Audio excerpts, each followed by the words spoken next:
Hi everyone, welcome back to our show. Today with me, I have one of the top workforce management voices in the industry, Irina Mateeva. Irina is a thought leader within the industry, from elevating operational efficiency, resource planning, as well as being people-centric. She's passionate about supporting people to achieve their best selves. Join us as we uncover how to navigate workforce challenges from chaos to clarity. Let's go. Irina, thank you so much for joining us today. How are you doing? Thank you so much for having me, Andre. I'm doing great. How about you? I'm doing well. We finally got the time to speak. We've been trying to get in touch with each other for a long time to do this episode. So finally, we made it happen. Finally, and I'm so excited because I'm such a fan for such a long time. So, very excited to have this conversation today. hmm and probably that's where I will start. So I can speak for you saying that we both have that passion for WFM, establish it on our roles and what we are doing. So I would start there on your journey. So Irina, your journey in workforce management is being, like, I would say, remarkable. So multiple things you can share for sure. But could you share what kind of like ignited that passion and what led to where we are today, now establishing RightWFM as your company? Yeah, absolutely. I always say that I stumbled on WFM by chance. And it feels like that's actually the situation for a lot of us that are working in resource planning. I was actually working at another job and I needed to change. So I was looking for maybe an interim solution. And that's how I ended up in a contact center working as a planner.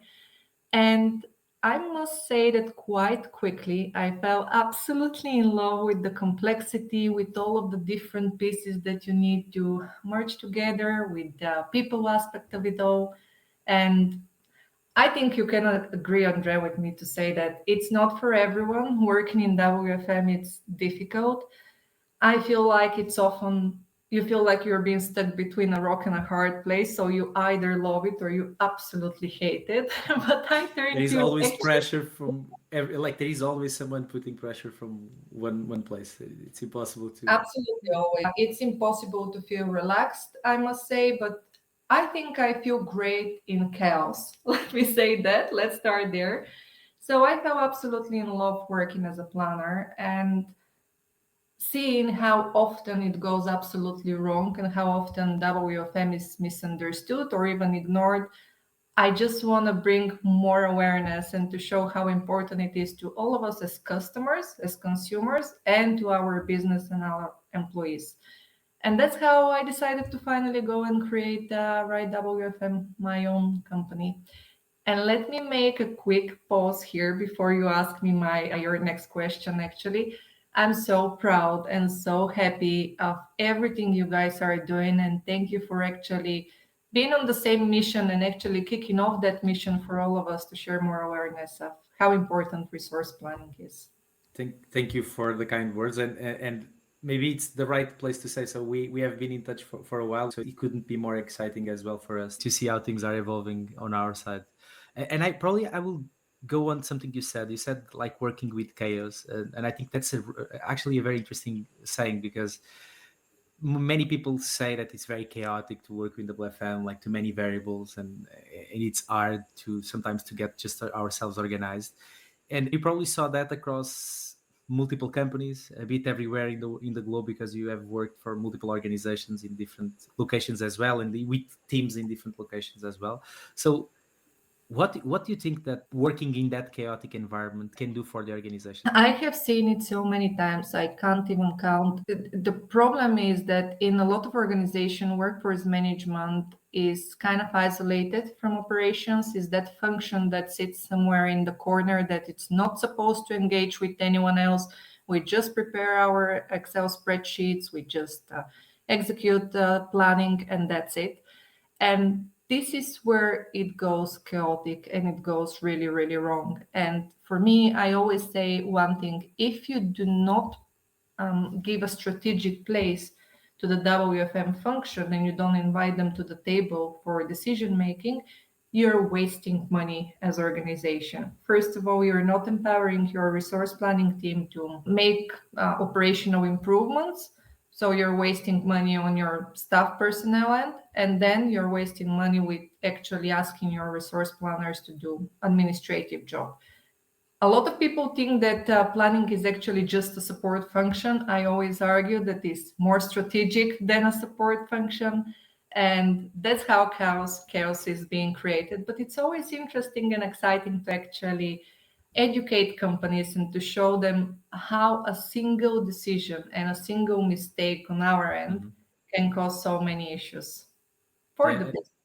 I agree, and I liked what you said because that perspective is actually something that I see when people are. You mentioned in the beginning, so you kind of stumbled upon the FM. What I see is that many time when people start, they lack that perspective of like those ripple effects, and I think that's part of the growth. So when we think about chaos, is a lot about learn failures and things that move around sometimes really fast, but that's probably the best way to grow is like being exposed to environments where there is not being super stable also brings that perspective of continuous growth as individuals. I don't know what you think about it, but that's at least the way I would capture some of the things you said. I would absolutely agree with you on this one. And I have mixed feelings. My personality is better suited to being thrown into the deep. That's how I learn the best way. So I like Hmm. that challenge. On the other hand, it can be quite stressful. And everywhere I went, I see that there is not a structured WFM training. So you have to learn the hard way. But Hmm. whilst you're learning and maybe you get the best results eventually, during your journey, this is a cause for a lot of issues in the organization. And Yeah. it's impacting the business. Let's not sugarcoat it. It's impacting the business, it's impacting the employees. So it is always a struggle. And I don't know whether you have witnessed the same thing, but one of the things that really, really bothers me in organization is that somehow the joint opinion is that we only need to take care of a WFM2 or the planning side. And we're kind of isolated a lot and for a lot of decisions that are related to your telephony systems or the omni-channel platform and stuff like that. And a lot of times queues are being merged, queues are being separated, and that information doesn't even come to us, but ultimately it's what impacts the staff planning and how we plan the people. So yeah, all of these things have to be put into perspective. Yeah, I think you did. You made a very good example. I experienced some of those personally in the past. One that is very common is, oh, for instance, now with more like social channels and chats, etc., it's always easy to create a new queue for something, and then like everyone forgets to map that queue. The work is not mapped, so we don't know. Like, are we actually even calculating the capacity for certain types of work? So it's actually a very interesting challenge that you mentioned, and that help opens the door for me to ask you a question specifically about those unique challenges that we have as the FM professionals. Like, in Mhm. your view, what are some of the most common pain points that organizations face, and what would be your approach to some of those challenges? I would say one, and it is a standard. I'm not even sure that it is only related to planning, to be fair. I think a lot of companies are struggling with we have always done it this way approach. And often when I go to organizations, they have certain struggles, but they don't necessarily know where the struggle is coming from or why they're executing their tasks in a certain way. And once we start actually investigating, talking, why do you do that? Okay, do you have an idea where is it coming from? Is that a legacy kind of a process? And then when you start explaining actually all of the correlations of the process and you see that light bulb going off, that's what makes all the difference for me. And I actually have immediately what comes to mind is I was at customer side and they just told me that they can't understand why their numbers don't make any sense, their staffing just doesn't make any sense. So we started talking, okay, how do you do your forecast? Oh, we're taking the volumes, we're taking the average handling time, and then we're calculating the workload and we arrive to the staffing requirements. And then you go a layer deeper. Okay, where are you getting your volumes from? Where are you getting your AHT from? And actually, by investigating and going into detail, we understood that they are absolutely disregarding the wrap up time. So for them, wrap up was actually a not ready reason code, and they had such a chunk of time that's productive, but they never accounted for. But only by going into that kind of granularity and so much deep into the subject, you can understand, okay, actually, there is something that's potentially very basic, but it's missing in the picture. And the other thing, maybe that I can add to this one, is again, I'm going to return back to planning being used for administration and often not having seat at the table. I feel like a lot of organizations are trying to fix all sorts of issues from attrition to KPIs, but they Hmm. don't invest in understanding the importance of workforce management. It doesn't start with creating the planning, right? It starts from where we are, where do we want to go, and how do we get there. Hmm. So that's another very common mistake that I'm seeing, and it's more on the educational side for maybe senior stakeholders to explain them, okay, if you continue this way, you're going to continue losing money. It's that simple. Hmm. I like that you mentioned that losing money piece, because one of the I had a few guests that mentioned that. I personally use that as a reference as well. Mhm. When we are not, I would call it, aware of some of the problems, or we, even if we are aware, we neglect and we don't put the right pressure on trying to understand those granularities and those variables. It's like we are leaking somewhere in the process, and it's money thrown away because we don't understand it. And it's sometimes the solution is always, oh, we need more people, and you Mm. basically you throw more money into the equation, so it's more money leaking somewhere else because you are not being able to look at the process end to end and more strategically, more than just executionally. Mm. And I think that's where I feel many of the WFM teams struggle, is because they are very well present in the execution, but not very well present in the planning and a more strategic aspect of what WFM can be for the organization. I think that's what you were referring to as well, and it's super clear that that's how you can make an impact at a more executive level and a more like strategic organizational level, is when you start playing a different role within the organization, and also the organization welcomes you within that role. So it's like a mutual acceptance. WFM teams need to show the value. It's not, no one will give you that to you unless you can prove that you can make that happen. So it's kind of like a consequence more than just a given.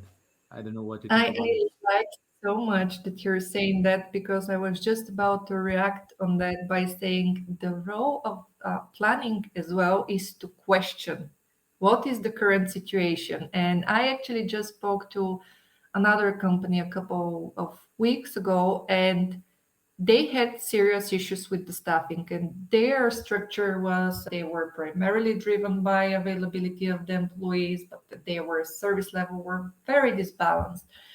So we started looking at the data, and we saw that for the last hour of operations, right, they are having around, for example, 10 people working but only receiving one call, on average one call, and nothing else in terms of work. So I was like, okay, why would you have such operations hours? What is driving those operations Mhm. hours if you don't have the work to do so? Well, we've always been open from 8 to 8, for example. Forever. Well, yes, things change, right? And if you're worried or if you're willing to save money, okay, it's very easy to save money by potentially try it for a limited amount Mhm. of time to see how is that going to impact your customers. Mhm. And those are maybe easy kind of subjects that can be questioned by your data and by your planning team. Mhm.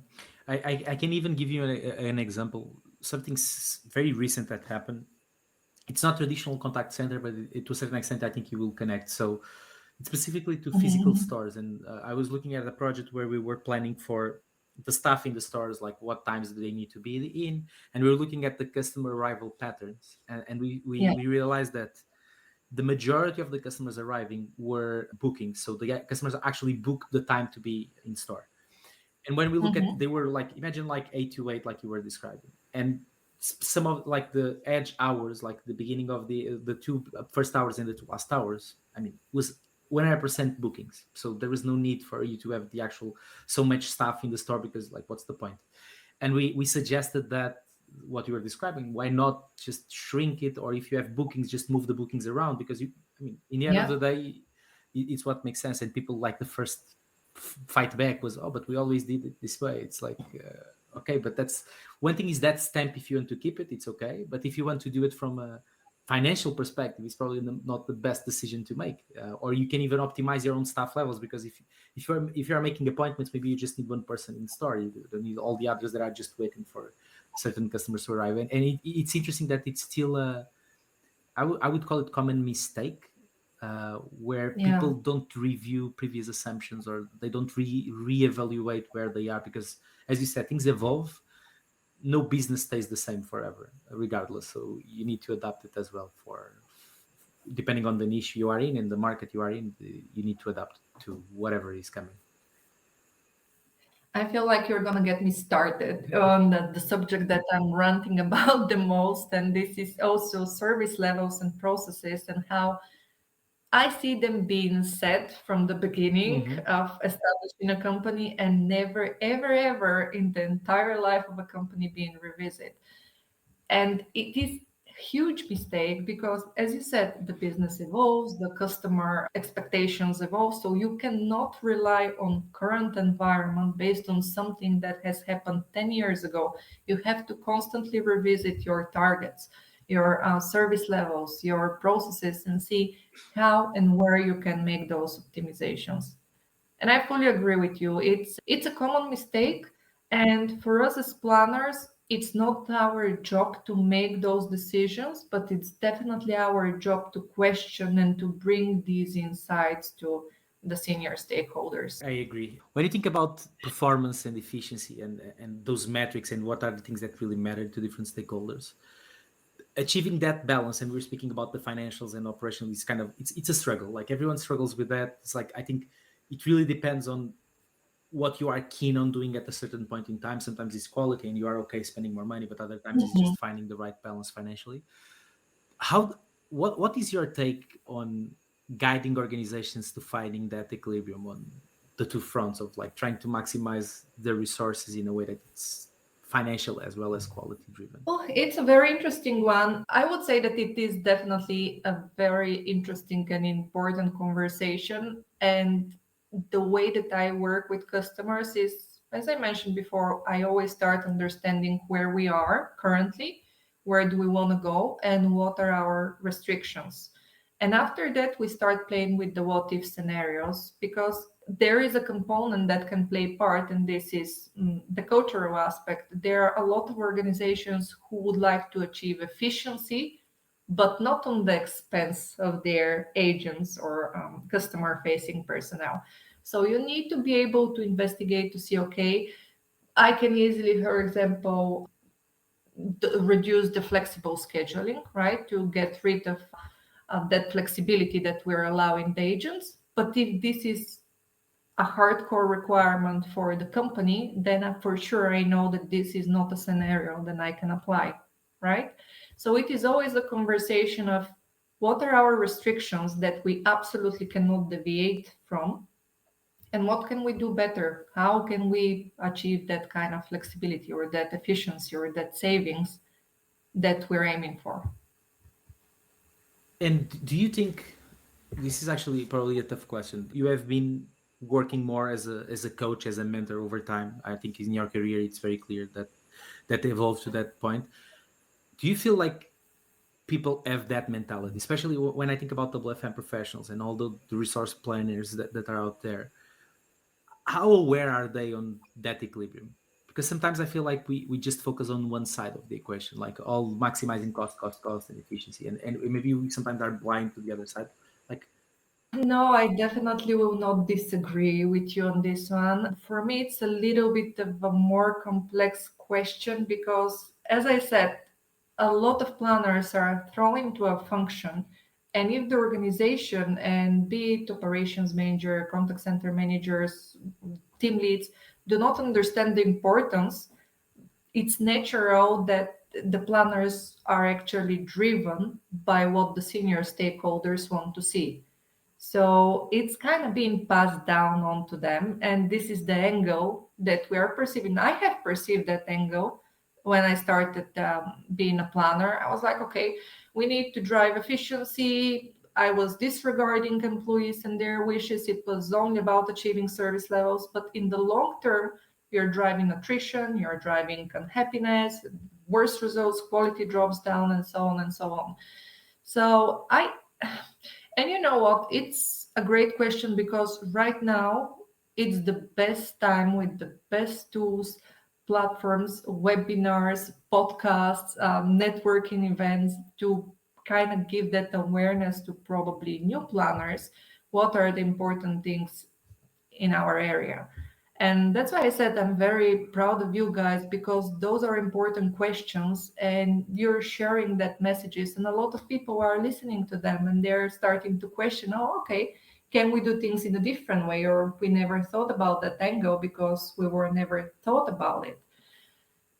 So yeah, I don't disagree with you. It's something that happens, but I think right now it's the best possible moment how we can react Yeah. to that challenge. So let me take a step on RightWFM. So you currently are offering multiple services. It's your own company. We spoke about coaching, software implementation eventually. Walk us through RightWFM now, and how can you maximize business success? Um, Good question. Thank you for bringing Right WFM to the front. At the moment, Right WFM is me. So I'm the only full-time consultant that's working, but things are going to look a little bit different in the upcoming months. So I'm getting very excited about this one. But maybe, and this is where I'm going to readdress the question to you in a bit. The thing that helps me the most right now is that I have worked in all sides of the business. I have worked in BPOs, I have worked in-house, I have worked on the vendor software side, I've been operational on all sides of the WFM cycle. So I can relate to the pain or the struggles of the customers. And I think the most important thing is when you go to organization and when you face the team and when they start telling you, okay, I'm having an issue with that and that and that, you have a story to tell and you can actually relate and explain them what is your journey, what have you seen, how can you tackle that, what to consider. And I must admit, in my career, I have also been in a situation where consultants were brought to me and it's always an irritation that I see and that I have seen for a lot of people having consultants to support you, but that have not necessarily done the job. So it's kind of a nasty situation to be It's in. not a good position to be in. If you don't mind for me to interrupt, like I had probably one of the worst experiences in my professional career because I actually paid for a training for some of the guys I had in my team. This is a few years back, so I'm not going to offend anyone. And we did a deal with the company at the time that was providing training. And the team that I had like five guys in the training, and they were messaging me like, "Is this a joke? Like, are you? Is there a prank? Are you pranking us?" Because like the level of knowledge that was passed by was one, not tailored, two, not even accounted for the level where they were in, and three was like what you Mhm. just described is someone that never did the job. Yeah, And that is very tough when you are dealing with people with like at the time like 5, 4, 6 years of experience, and even if there are a few that are less, it's tough. So that's where I think, if you allow me to give my personal opinion, it makes totally a difference. Someone that knows and understands the struggles makes it's day to night when you are in a position that you have someone that can be a counterpart where you can share your pain and the person will understand and then guide you through that process. I think that's the sweet spot. absolutely. And the same thing happened to me also when I'm working on the other side as a consultant, when, there is a decision made for whatever reason. Maybe we need to introduce WFM software, maybe we need to do some kind of a upskilling or something else. And instantly, when you're starting to talk with the WFM teams, they're most like having their guard up, right? And only when they see that you actually relate and you know where they're coming from, you see like how they're able to breathe easier. And I think it's happening more often than we think when and I'm definitely not saying that all of the consultants are never have done the job. There are brilliant consultants out there, absolutely outstanding professionals, but when you stumble upon someone who can potentially also teach you the wrong stuff, it can be so devastating for the business. So Irina, let me take a step back in your career. So you worked for, like I said, a variety of companies in the past, but I wanted to go back to one specifically, because even when we met before, this is one that you kind of highlighted. So you had a role at IKEA as global WFM. From the lessons you had from that role, how does it look like to lead at a global level and at that large scale as an enterprise? And what did you experience on trying to shape WFM, and what lessons did you take from that journey? This is a great question, and let me start by saying that IKEA is absolutely amazing company, amazing brand, and it is difficult to have a global role because you have so many different stakeholders, so many countries, and you need to unify processes, unify approaches. But the reality is that cultures are different, circumstances are different, markets are different. So you need to be very flexible in how you approach different circumstances, even when your ultimate goal is to bring, let's say, the same solution to all of them. And one of the biggest things that I have learned at IKEA, because they're a very people-centric organization, is that regardless of your size, whether we're talking about large, medium, or small organizations, ultimately your business is people, right? Customers are people, your employees are people. So if you want to grow your business, you have to focus on the people aspect. And I often talk a lot about technology and how we should absolutely be investing in technology. We can't rely on legacy ones that are making no sense and that are driving bad customer but also employee experience. But before everything else, there are the people. So this is something that I have really, really liked at IKEA, and I must advocate everyone should look at their staff first and their customers as well. How much Mhm. do you think WFM is also more than a, we were discussing that before, like a very isolated, sometimes very technical job, but at the end of the day it's very human as well, because we are actually Mhm. interacting with people. I can't help you change your perspective on that, or just intensifying your perspective. How did it impacted your practice as a WFM professional? I'm not sure how much it impacted. For sure, it enhanced it, but I have always been very pro people. I love people. I love working with people. And for me, planning is also about empathy, and I often say that maybe the people aspect is much more important than your technical aspect, because if your employees start sabotaging you, they go to a burnout, the stress levels start through the roof, and you don't know how to manage that aspect, it literally does not matter how good you are technically. So I would say it's much more important than the technical aspect in general. When we think now with the role that not only the WFM tools have, but as well, like you have AI, you have different technologies being brought in every time. Do you think that that could be a risk for that human aspect? So people get again focus on the tool, focus on the data, which again is very important, but they disregard that in the end of the day we are planning. It's resource planning for a reason. So we are actually working with people in the other side of the spectrum. Do you think that could be a risk, or somehow to the new wave is of technology enhancements are mitigating that gap? I am not sure that I'm the right person because I'm a very big fan of AI and I am embracing it.